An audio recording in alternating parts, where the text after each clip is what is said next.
Happy holidays and welcome to the holiday edition of Kenny's Kantina, Eating in Style on the Road. I made my way to Alabama for Thanksgiving to visit my mom and sister. It was a quick trip and I left my RV in Pennsylvania.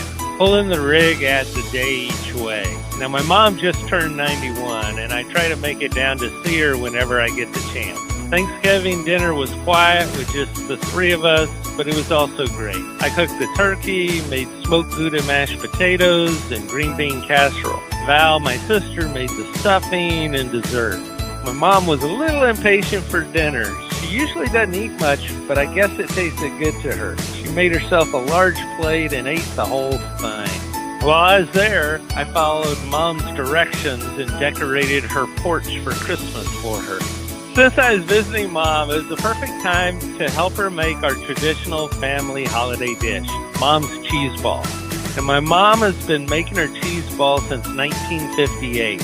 Her and Dad went to a cocktail party, and Dad loved the cheese ball that the host prepared. And for the first and one of the few times, he actually asked her to get the recipe.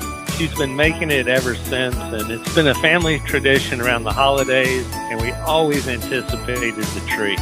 The cheese ball is a simple, great-tasting appetizer or snack, and it was always a hit at a holiday party. As a kid, we bring them to one of our favorite teachers as a Christmas gift each year.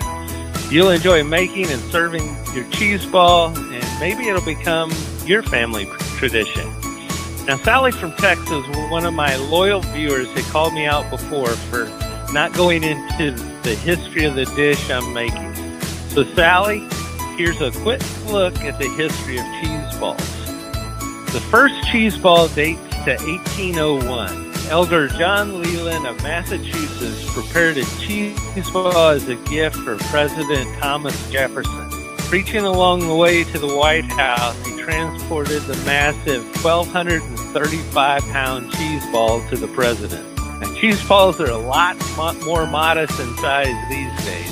The next big moment in cheese ball history is in 1944, when ladies began serving them at modest parties during World War II. This use of cheese balls was profiled in columnist Virginia Safford's book, Food of My Friends. The cheese ball stuck around through the 1970s, and people thought they were cheesy, pun intended. Today, there's a resurgence of the popularity of cheese balls as being retro. There are a load of different cheese ball recipes out there, but I'm still partial to Mom's. How to make my mom's cheese ball. So prep time, about 30 minutes on this. Cooking time, no cooking involved. And it serves 6 to 10 each ball, and the recipe we're going to make makes 3 balls. You can store it in the refrigerator for a week or 3 months in the freezer. Ingredients are pretty simple. You need 8 ounces of medium cheddar cheese, 8 ounces of deli American cheese, 1 8-ounce package of cream cheese softened, 1 5-ounce package of blue cheese, 2 teaspoons of mint garlic, and then you're going to use paprika to cover the cheese balls. Now, Mom always set up her hand crank meat grinder to make her cheese ball, and she would then knead it and mix the cheeses together by hand. I've shortened the process and effort involved by using a food processor. I don't think she liked me pointing that out, how much easier and quicker this was than her way. And since not everyone has a crank meat grinder around the house, of course I do, we're going to use the food processor I transported down to Alabama. So the first step is to grate the cheddar and American cheese, and I'm going to use the grating attachment for this. Get it turned on here. First, I'm going to do the cheddar. Let me turn it on.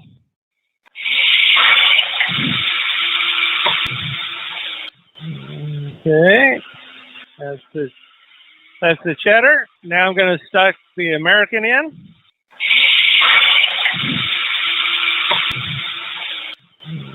Okay, turn that off. Okay, the cheese is grated now. Sure beats doing it by hand. And going to put all this into a mixing bowl to hold for now.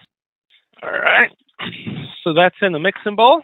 And now what I'm going to do, I'm going to switch blades, and I'm going to use My food processor has a mixing or dough blade, so it's a plastic blade instead of the regular blade. If you don't have that in yours, that's fine. You can use a regular blade. Next, I'm going to add the grated American cheese back to the food processor. Let me throw in the cream cheese and the blue cheese. It's kind of cool. You just throw everything into one package here. And let's put the garlic. And just the pre-minced garlic works perfectly fine. It just gives it a nice little flavor. And hold on, let me get this all pushed in.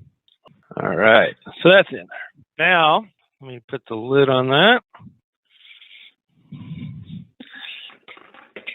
All right, I'm throwing my plastic mixing bowl around everything else here. All right, so now I'm going to just turn this on high.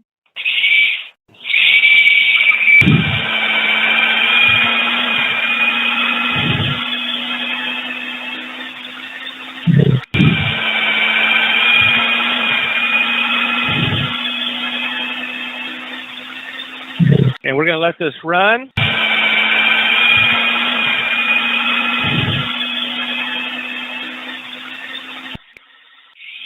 Let me stop that. And let me push some of this down. You have to do this a couple times. Push it down so it all gets mixed well.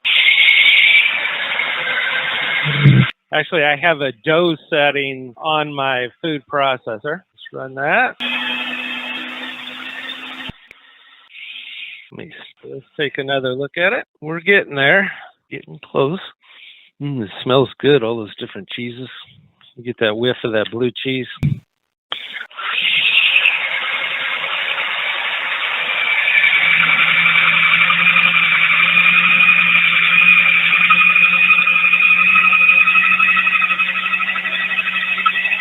It's all mixed up nice, and I'm going to scoop this out.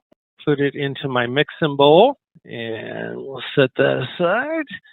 And now I'm going to get out the aluminum foil, and I'm going to tear off 3 sheets, and we're going to end up wrapping cheese ball in these. All right. And then I'm going to turn over Mom to actually make this into patties. While she's doing that, I'm going to take a little lick from the spatula. Oh, God, that is so good. It's like I'm like a little kid. I can't let anything go to waste. You got to lick the spatula up. So Mom's making the cheese ball into 3 hamburger patties, about the size of good size hamburger patties. And then now she's taking the paprika. She puts some onto their foil and kind of dips it in it, and then takes it and uses her hands to pap that in. And the paprika adds some flavor, but it also dresses up the cheese ball. It gives you a nice appearance. Okay, she's got those all covered. And now she's going to wrap them up in that aluminum foil. And when she's done there, now here's a very important step. You're going to want to refrigerate the cheese balls overnight. This is going to harden the cheese and blend the flavors together. Now I have one that was in the refrigerator overnight. Let me grab a taste of it.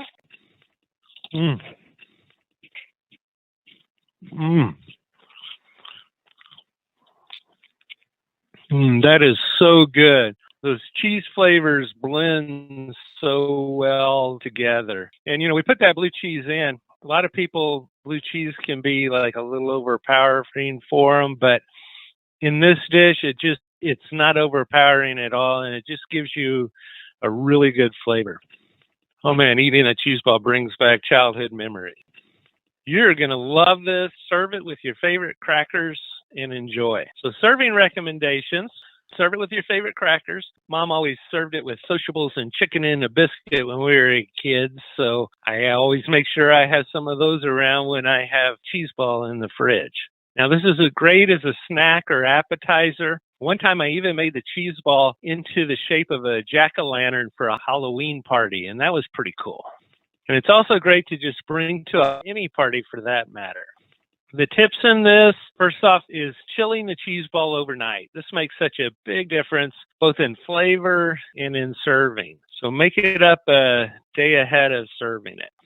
Now, my mom's cheese ball does freeze well for up to 3 months. Just thaw it out in the fridge the day before you're going to use it, and it makes a great gift. Just stick a bow on the aluminum foil, and you can give them away as gifts. And if you're having a party, you can switch out cheese balls partway through the party to keep it looking fresh. This is one of my mom's suggestions. And you can always go old school and use the hand crank meat grinder to prep the cheese and then mix it by hand. And like I said, this is how my mom used to make it.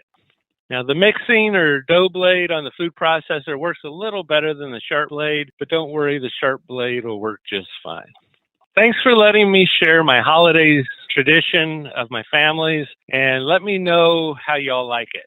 It's so easy and tastes so good. And thanks to my mom and sister, Val, for a great Thanksgiving and making the cheese balls. And Val did a great job on the photography, so love y'all.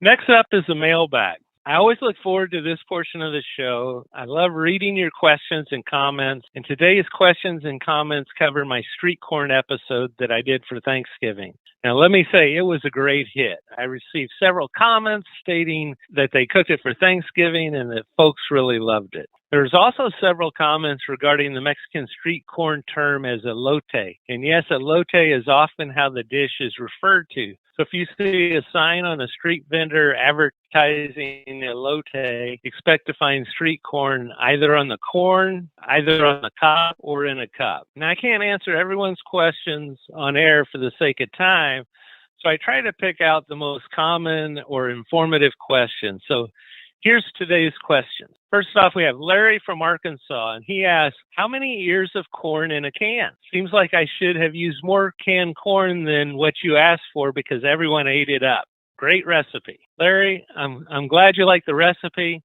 It's actually a really good question, and I had to do some research, and here's what I found.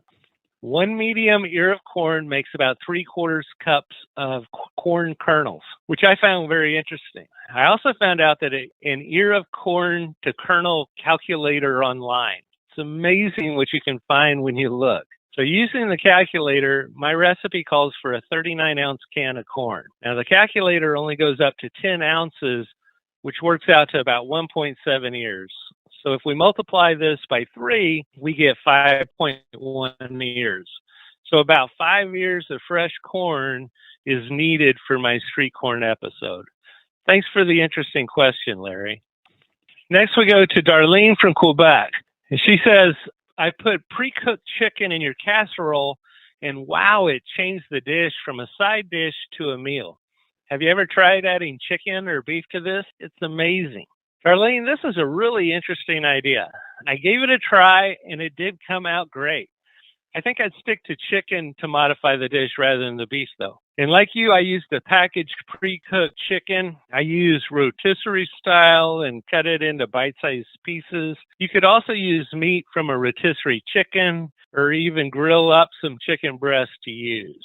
The key here is that you want to use cooked chicken, as there's not enough cooking time for the dish to actually cook the chicken. I don't want anybody getting sick, so be safe. Cook your chicken before preparation. Thanks for the suggestion, Darlene. I love it when my viewers get creative. Connie from New York asks, just a quick question. Like some dishes and casseroles that require foil, will your casserole cook faster with foil? Hi, Connie. The casserole might actually cook faster covered in foil. Now, I leave it off to make the fried onions on top crispier. Since the onions are already fried, covering won't take away from the dish, so go ahead and cover. Also, since this episode came out, I made a double batch for a get-together, and I made it in a crock pot and then added the onions prior to serving. And this actually worked out great, so consider preparing it this way. And if you add the pre-cooked chicken, as Darlene suggested, you can throw everything into the crock pot and have a great meal when you get home from work. I actually did this for a friend that had knee surgery, and it was the perfect dinner for her and her husband. Thanks for the question, Connie. Now, Monica has a problem. Monica from California says, oh boy, I did something wrong. Help. How do you fix a watery casserole? Oh no, Monica, I hate that you had a watery casserole. I think the step you probably skipped was the draining of the can of corn. This is crucial. So now how do you fix it? I have 2 suggestions. First, you could strain the dish in a mesh basket. If you do this, catch the liquid, because then you can add some back to get the consistency you want. And then whenever you're done with that, just refresh the top with fried onions. Second, you could use a turkey baster to remove some of the liquid, and that should help too. So I hope this helps you out, Monica, and sorry your casserole was watery. Now, in the next Kenny's Cantina, we'll be celebrating a new year. Everyone needs a good cocktail for New Year's Eve, so I will show you how to make my new favorite cocktail, a Berlin Station Chief. It's also a great martini-style cocktail. Another thing I'll be doing is pointing out recipes from past shows that can help you in throwing a great New Year's party. So join me next time on Kenny's Cantina, and let's toast to 2022. So I want to thank all of you from around the world for tuning into Kenny's Cantina. I really enjoy your questions and your comments and interacting with you. So I really appreciate all of you. See all my episodes and get the recipes at my website, kennyscantina.com. Don't forget, you can find me on Facebook, Instagram, and Twitter. Now, Kenny's Cantina wouldn't be possible without the help of my sponsors, IBC Productions and the Road Hogs Media Network, so a big thanks to them. Have a great holiday season. See y'all on the road.